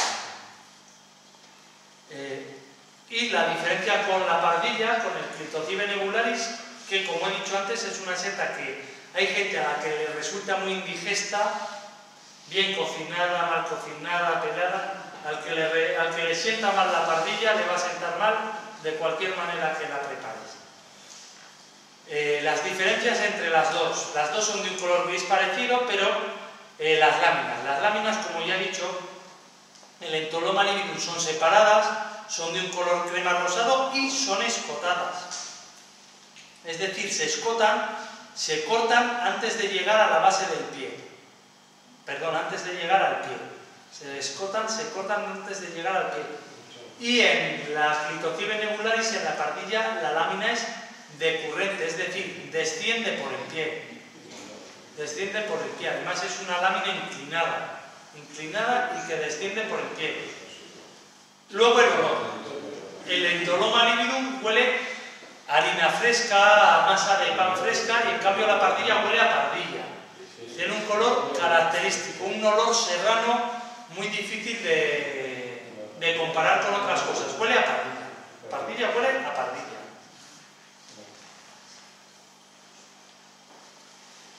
Una seta tóxica muy clásica de los pinares, el Ebeloma sinapicans. Las ebelomas son estas típicas setas que salen en muchísimas cantidades, en grandes setales, en todo tipo de árboles que son de un color marrón anaranjado el sombrero, que tienen las láminas grisáceas, tienen las láminas de un color gris muy característico y que huelen a tierra húmeda o a patata. Huelen generalmente a tierra húmeda. Enseguida huelen, además huelen muchísimo. Es un olor bastante desagradable. Muy abundantes, muy fácilmente reconocibles y tóxicas. Producen diarreas y vómitos. Otra seta tóxica, el Iforoma fascicularis, la seta de las láminas verdes. Es una seta de pequeño tamaño que sale en ramilletes en madera muerta, de muchos tipos de árboles, y que es de un color anaranjado amarillento muy brillante, y las láminas verdes, tóxica también. Imposible de confundir con otras setas por ese color tan característico amarillo anaranjado que tiene. Además que salen en ramilletes todas juntas. Aquí tenemos otra foto de ella. Aquí se ve muy bien el color verdoso de las láminas. Se le ve el color verdoso de las láminas. Género Inocibe, muy tóxicas y alucinógenas. Característica común a todas las inocibes, el sombrero cónico, pequeño, son setas pequeñas, hasta 5 centímetros, 6 centímetros. Pie corto del mismo color del sombrero generalmente, y suelen tener algo de cortinilla como los cortinarios, porque es del grupo de los cortinarios. Las láminas tienen un color gris característico, olor desagradable y crecen, pues eso, aquí pongo, durante todo el año en diferentes hábitats muy diversos, bajo manzanos, bajo perales, bajo robles, bajo pino. Y son inconfundibles, pues esta es una clásica inocibe, la fastigiata, muy puntiagudas, muy cónicas, generalmente el sombrero es fibroso y las láminas tienen un color grisáceo muy característico. Son setas de pequeño tamaño y que suelen salir además en numerosos grupos. Y luego huelen mal. Suelen tener olor como a gas, olor a otras que huelen a DDT, vamos, no es olor desagradable el que tiene. La negrilla, la Tricholoma tertium, y la falsa negrilla, el Tricholoma pardinum. No hay que confundirlas. Diferencias fundamentales. La negrilla tiene esa terciopelada, es un color gris negruzco aterciopelado, muy marcado el terciopelo y muy uniforme, muy regular por todo el sombrero. Es una seta frágil, es una seta pequeña que sale en pinares en grandes grupos, de un olor muy agradable. Tricholoma pardinum, la falsa negrilla, también huele a harina fresca, también tiene olor agradable, pero la diferencia fundamental es que es atigrado. Le vemos que el color gris no es uniforme, está atigrada, por eso se llama pardinum o tigrinum, también llamada. Tricholoma tigrinum. Es más grande, es más carnosa y es más dura. Y luego otra característica es que es más rara. Es bastante más rara. La Tricholoma pardinum generalmente se encuentra en el Pirineo, en abetos de mucha altitud, o la Tricholoma pardinum variedad filamentosum, que sale en añuelos en esta zona. Pero es bastante rara, poco frecuente. La negrilla es mucho más pequeñita y lo dicho, es un color negro muy uniforme, y que sale en pinares en grandes grupos. Es una seta muy rica la negrilla. Para mí, una de las setas más ricas para preparar el revuelto. Los bichos. Sí, suele tener muchísimo pulgón, aunque este año pulgón hay en todas las setas y en todos lados. Es increíble el pulgón que hay este año en todos sitios. Sí. Hoy ya hemos estado en la demanda, es que hasta los boletos tienen pulgón. Increíble. Y la seta de los caballeros, que antes le hemos diferenciado del Cortinarius mortal, ahora la vamos a diferenciar del Tricholoma sulphureum, que no es comestible. No llega a ser tóxica, ¿Por qué? Se cree que puede ser tóxica, pero como tiene un sabor tan sumamente desagradable, amargo y desagradable, es imposible comérsela. Es decir, no se sabe si te vas a intoxicar o no con ella, porque cuando la comes es totalmente amarga y huele a gas, huele a azufre. La diferencia fundamental entre las dos es que la sulfurium es más pequeñita que la seta de los caballeros. Y sobre todo el olor. La seta de los caballeros huele a harina, es un olor muy agradable, y la tricholoma sulfurium, la tricholoma azufrada, huele a azufre. Huele a azufre que tira para atrás y el sabor es amargo. Es decir, no te vas a intoxicar porque según las pruebas las escupes. Y luego otras setas comestibles que no tienen confusión posible con otras tóxicas. El Cantarellus cibarius, el rebozuelo, el sisaori, una seta muy rica de un color amarillo anaranjado que sale generalmente robles castaños y hayedos y que huele a albaricoques. En esta zona también salen encinares. El Cantarellus lutescens, la ambula de monte, de un olor muy agradable, un olor muy característico y una seta muy húmeda sin láminas, tiene unos pliegues muy poco marcados y el sombrero a veces cuando son grandes tienen aspecto de flores, se enrollan como si fueran flores, suelen salir en pinares muy musgosos. La trompeta de los muertos, del Craterellus cornucopioides, lo que he dicho antes, es una seta fea, de aspecto desagradable, pero es una seta exquisita. Como bien dice su nombre, trompeta de los muertos. Es negra, está de luto y tiene forma de trompeta. Tiene forma de trompeta. Se seca, se puede secar y es muy rica, es una seta muy rica. El hongo negro, el Boletus aereus, muy rico, muy agradable, que suele salir en robles, castaños y encinas, generalmente. Aunque en haya también lo podemos encontrar. De un color marrón negruzco, muy característico, y el pie también de un color marrón muy característico. Pie muy reticulado también. El edulis. El edulis, esta foto es de un setal mío que llevo cogiéndole más de 30 años en el mismo setal y nadie me lo quita. Nadie me los quita. Además, al lado de casa.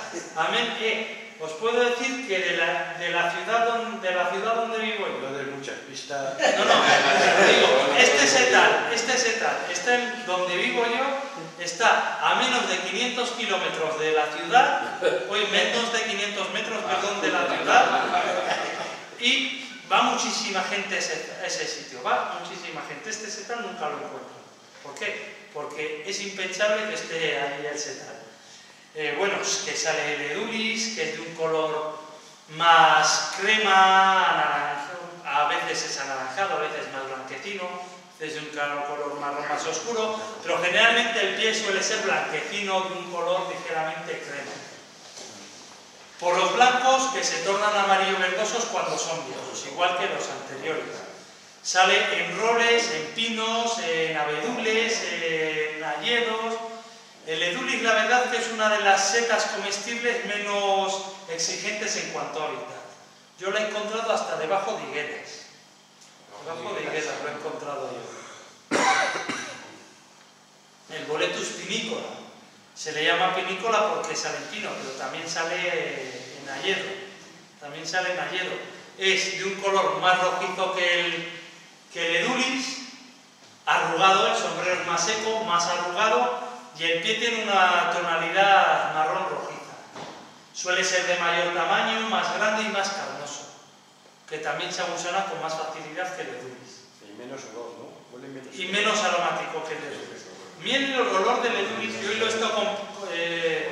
estado comentando con mi compañero de fatigas, con el que he ido conmigo hoy al monte, y a mí me acaba resultando desagradable el olor del edulis.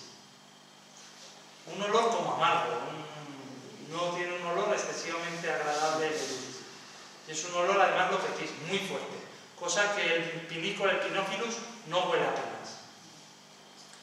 Y del mismo grupo el Reticulatus, que se caracteriza porque la piel del sombrero se reticula, tiene se le hace un dibujo en forma de red, se resquebraja, vamos, como se ha dicho toda la vida, se resquebraja, el pie es de un color parduzco muy reticulado, aquí se le ve muy bien la red que está muy bien marcada, o aquí se le ve muy bien la red muy bien marcada, y sale generalmente en robles, castaños, encinas y hayas. En pino yo no lo he visto nunca. Y casi siempre con proteínas. Y es muy difícil encontrarlo que no esté agusado. Aunque te voy a decir, yo hace 2 semanas ya he comentado que estoy en Zamora, encima hacía un calor del copón, pero increíble. Había muchísimos regios, muchísimo hongo negro y muchísimos reticulados. Ni un gusano. Estaban sanísimos. Increíble. Aquí en una zona muy cerca de aquí se han cogido cantidades. Y sanos. En el mes de julio, súper sanos todos. Sí, y este año ya en Zamora, que encima estaba haciendo un calor increíble, sanos, sin un gusano. Este año no sé por qué, no había mucho gusano. Infundibulicibe o Clitocibe geotropa, la platera, la seta de San Martín.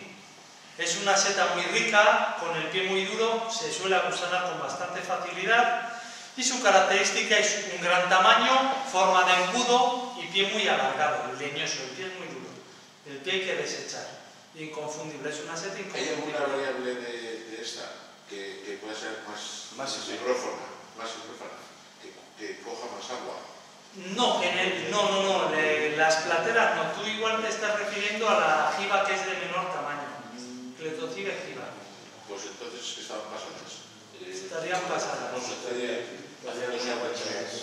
No, a ver, sí se aguachan. A ver si es una seta que se aguacha con facilidad. Pero lo que es la cutícula siempre suele ser una cutícula muy seca. La geotropa suele tener el tallo más gordo que eso. Sí, también. Depende. Mucho más tallo. Sí, pero es que depende. Estas, por ejemplo, están cogidas en hierba alta. Al estar cogidas en hierba alta, el pie es más alargado y más estilizado. El pie más grueso que la cabeza. Sí, por ejemplo, cuando la coges en robles o la coges en pinar, como no hay apenas maleza, el pie es más cortito y más... Pasa lo mismo. Con el Dolis, Sí, el Dolis también. Si lo coges en zonas con maleza, el pie sale con mucho tallo y más alargado, pero todas las setas en general. Si salen en maleza, lógicamente, tienen que llegar a la luz. Tienen que echar el pie más alargado y más delgadito. Si pueden asomar rápido, porque no hay maleza, pie más cortito y más rechoncho. El Coprinus comatus, el chipirón de campa, la barbudo, una seta inconfundible, blanca, muy barbuda, con muchas escamas y alargada, que sufre un proceso de licuefacción, es decir, las esporas parecen tinta. Las esporas parecen tinta, se ponen negros. Se licua, sí. Es una seta muy rica. A mí es una de las setas que más me gusta. Sí, tienen que estar totalmente blancos. La lengua de vaca, el Indum repandum, con aguijones, una seta de un color blanco anaranjado, con aguijones blancos muy marcados y los aguijones decurrentes por el pie, que es sobre todo lo que le diferencia del Indum rufescens, la lengua de gato, que los aguijones son escotados, se escotan antes de llegar al pie.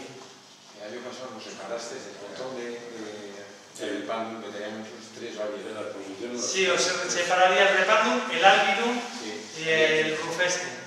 Que el albidum es el clásico que sale o en encinar o encinar totalmente blanco.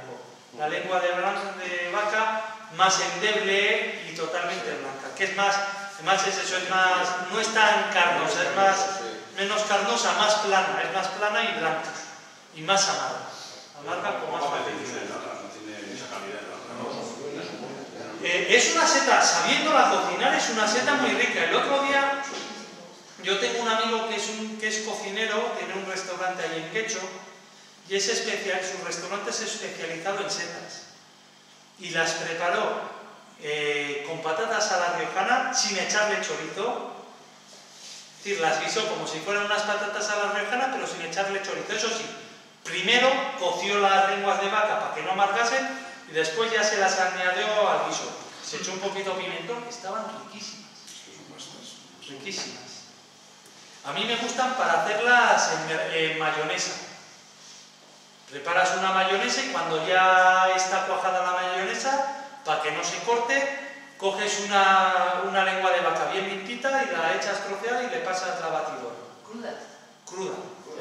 Riquísima. Eso quiere decir que no son buenas, porque mayonesa todo es bueno. No, sacaré más.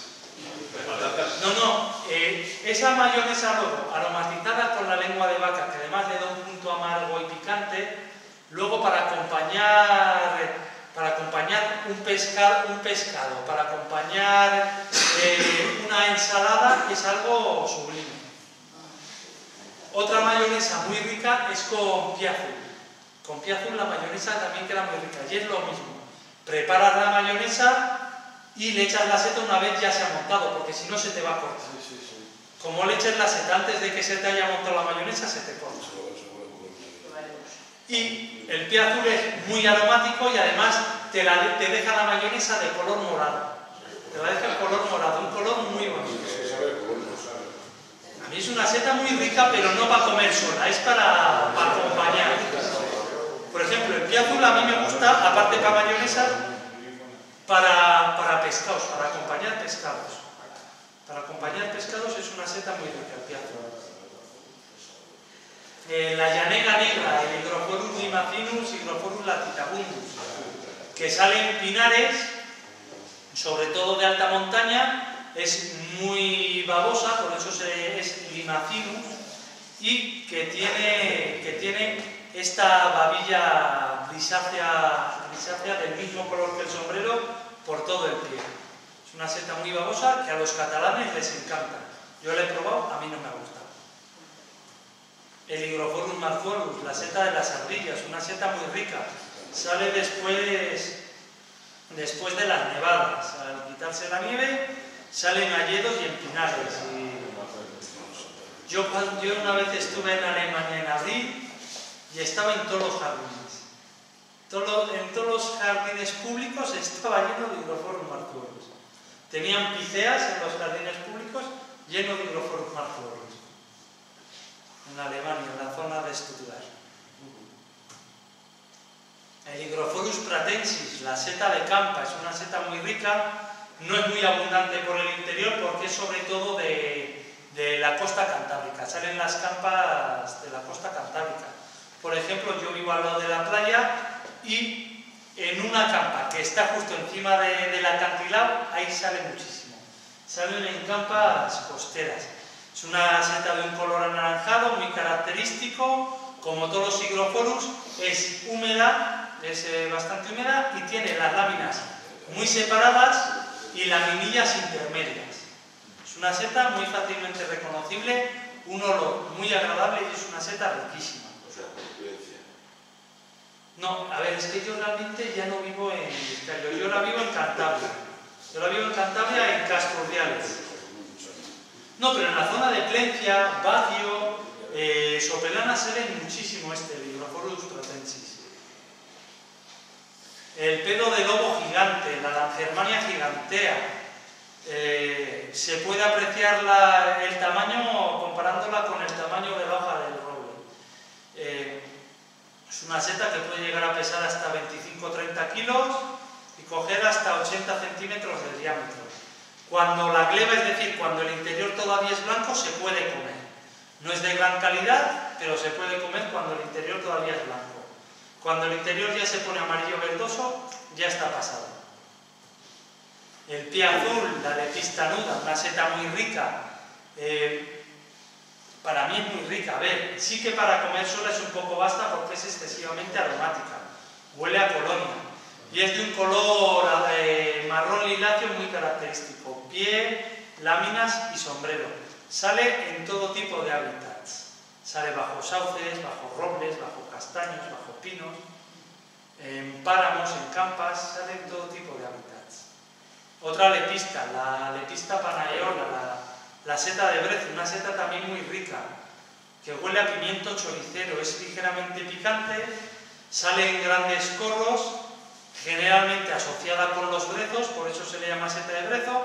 su característica es este aspecto gris seco y estos circulitos, estos puntitos que tiene por todo el sombrero alrededor del borde, que le hacen esa especie de corro. Es una seta muy rica también. Otra lepista, el pie violeta, la lepista personata, sobre todo en campas de alta montaña. Su característica inconfundible es el sombrero parduzco, las láminas blancas y el pie totalmente violeta. Una seta también muy aromática, muy buena para hacer croquetas de lo aromática que es. ¿Tú te gustan las croquetas? A mí la croqueta me encanta de cualquier manera, pero las croquetas que más me gustan, ¿sabes cuáles son? Con un buen jamón, hechas con...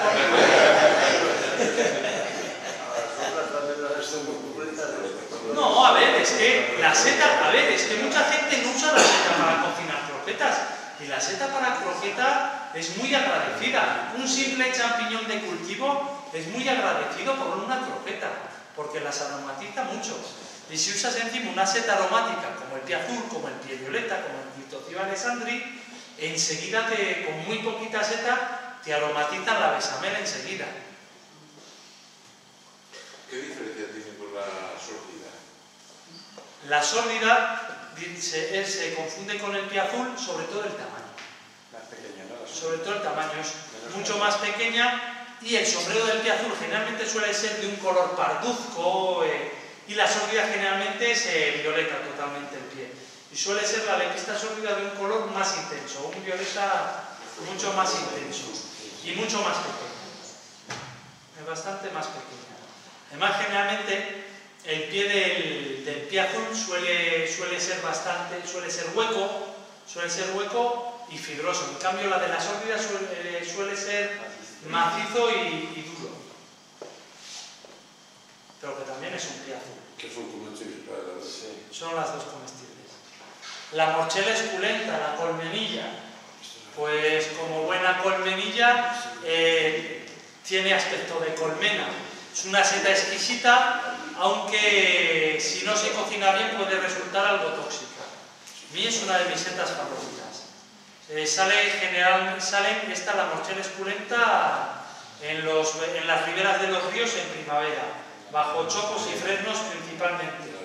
Perdona, esa seta, esa colmenilla, la parte de arriba hay que hacerla más tiempo, ¿no? No, toda en sí, toda la seta en sí hay que cocinarla bien. Además, secarla y pie y sombrero juntos. Además, es una seta muy agradecida porque es hueca y la puedes rellenar. La puedes rellenar porque es totalmente hueca. Y tiene un olor a mí que me encanta. Es una seta que me gusta mucho.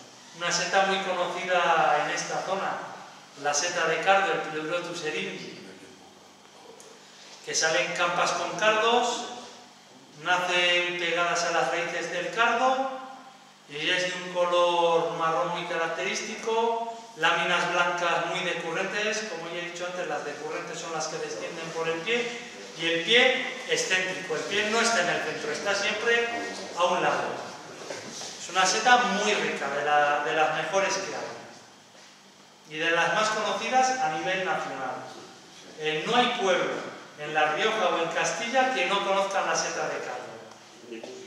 Lo que en el foro alguna vez han puesto la seta de cañaeja, Sí, que es la una variedad ferulae. Una variedad, ¿no? De la...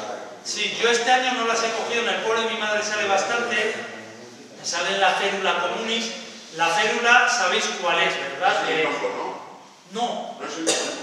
no, parecido al hinojo, es una que echa unos cañizos muy altos hacia arriba que por dentro tienen como corcho.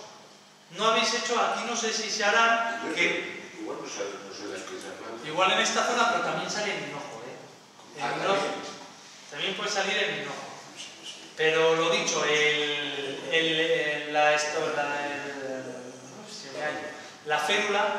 la férula es eso, yo creo que es muy alta, echa unos cañitos muy altos que por dentro es como si fuera corcho y luego tiene las semillas colgando en ramillete, como si fuera una cebolla. Esas matas grandes. No, es como un hinojo pero mucho más grande. Sí, Lo que Pero en vez de ser con ramas como las del hinojo, que es frondosa, que es una rama fina, es más un cañizo. Más un cañizo. Yo creo que aquí lo tenéis que tener, la célula comunis. Y es blanca. Y la diferencia entre la seta de cardo y la de caña, que la de caña es más blanquecina y más grande, más robusta. Este año en el pueblo las que hemos encontrado estaban totalmente pasadas. Llegamos una semana tarde. El Pleurotus austriacus, la seta de ostra, esta también es muy conocida aquí, que sale sobre todo en tocones y en chopos muertos, alguna vez en chopos vivos también sale. La seta de bandeja, la seta de abanico, que también se le llama, también se le llama seta de abanico, porque sale como si fuera un abanico, de un color muy característico y una seta bastante rica. La rojilla truncata, una seta poco conocida, pero para mí una de las favoritas que tengo.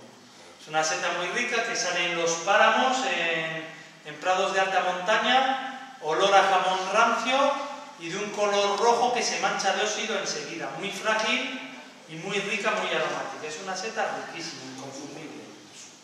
Salen setales grandísimos, en un setal puedes llenar 2 o 3 de estas.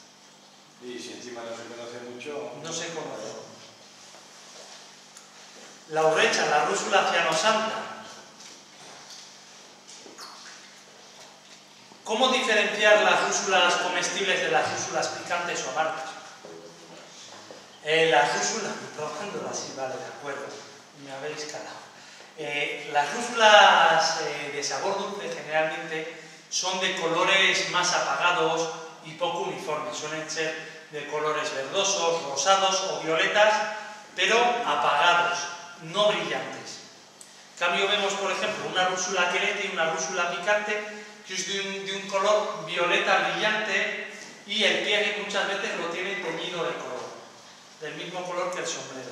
Es decir, las rúsulas buenas, un color poco uniforme en el sombrero, no es brillante, y las picantes son muy brillantes, o violetas, o verde brillante, o rojo brillante. O sea, las rojas, decíamos que era lasante solamente. No, picantes, muy picantes. Picantes, decíamos, coja alguna que son lasantes. Las antes no lo sé, pero te pueden dejar el estómago hecho polvo si comes mucho porque son extremadamente picantes. Por ejemplo, una rúsula, yo creo que la más picante de todas es la sardonia. Eres incapaz de comerte media rúsula sardonia. Un mexicano de Zacatecas que está acostumbrado a comerse chiles habaneros así abocados es incapaz de comerse media rúsula sardonia. No, picar es una barbaridad, porque además es un picor que dura. Muchas veces tú pruebas un trocito para ver si pica o no y se te queda un cuarto de hora la lengua dormida. Se te queda la lengua dormida. Y ya con esta foto de una cesta de boletus, pues doy por finalizada la conferencia. Esa es de la ordenadora de tu casa. Sí.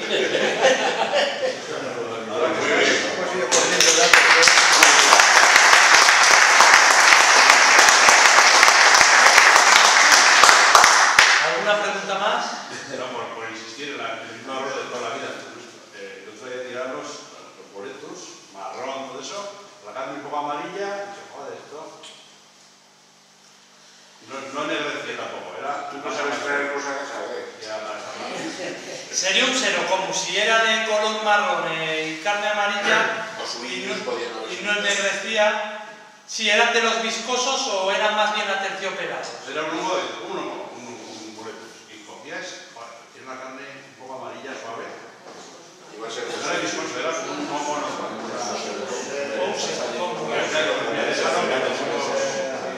En Encinar pudo ser. En Encinar. Encinar, pues probablemente sería un suyo glúteo. Tenían. ¿Era bueno eso? No, los viscosos, los fillus, que son algo viscosos, ese probablemente sería en época seca, pero los típicos boletos babosos son comestibles, pero de baja carga.